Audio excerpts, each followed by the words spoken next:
پھر حضرت خدیجہ کے ایک ماموں یا پھر چچا، دونوں طرح کے لفظ آئے ہیں، ورقہ بن نوفل کے نام سے تھے. انہوں نے کہا کہ میرے جو چچا ہیں یا پھر میرے جو ماموں ہیں وہ پرانی کتابوں کے یعنی کہ توریت اور انجیل کے عالم ہیں، ایک بار ان سے جا کے ملتے ہیں، پوچھتے ہیں ان سے کیا ہے. تو دونوں لوگ گئے. ورقہ بن نوفل بہت بوڑھے ہو چکے تھے. اللہ کے نبی صلی اللہ علیہ وسلم نے سارا واقعہ بیان کیا کہ کس طریقے سے ایسا ہوا اور یہ آیتیں آئیں.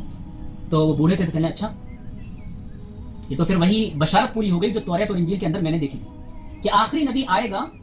اور یہ ساری علامات تھی، لیکن یہ نہیں بتاتا کہ قریش میں سے اور اس بنو ہاشمی خاندان سے آئے گا. اور ان قریب لوگ آپ کی مخالفت کریں گے اور آپ کی قوم آپ کو آپ کے گھر سے نکال دے گی. تو اللہ کے نبی صلی اللہ علیہ وسلم نے پوچھا ابا مخرجیہم، مجھے نکال دیں گے؟ میں تو اتنا محبوب ہوں، سب کا لاڈلا ہوں، پسندیدہ ہوں، کیا مجھے نکال دیں گے؟ کہاں کہ تمہیں نکال دیا جائے گا. اگر میری عمر اس وقت تک رہی تو میں تمہارا ساتھ دوں گا. لیکن ورقہ بن نوفل کا اس سے پہلے انتقال ہو گیا. تو یہ 3 آیتیں اتری. اس کے بعد 3 سال تک کوئی وحی نازل نہیں ہوئی.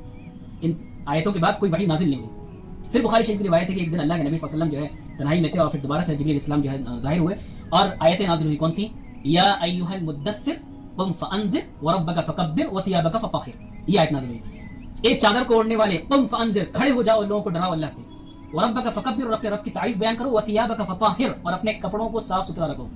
یعنی دوسری وحی میں، پہلی وحی میں تعلیم کس چیز کی ہے؟ ایجوکیشن کی.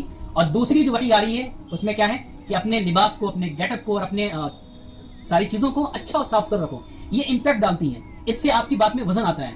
اور جو یہ کہتے ہیں کہ بھائی گندا سندا رہنا چاہیے کوئی دقت نہیں ہے، تو وہ اسلام کے اور دین کے خلاف ہے. اللہ کے نبی صلی اللہ علیہ وسلم کے پاس جوڑے کم تھے لیکن ہمیشہ صاف رہتے تھے. تو یہ آیتیں اتری. اس کے بعد پھر مستقل 23 سال کے اندر ساری آیتیں اترتی رہیں اور 23 سال کی مدت میں پورا قرآن نازل ہوا. تو سب سے پہلے اترنے والی جو آیت ہے وہ سورہ علق کی ابتدائی آیت ہے.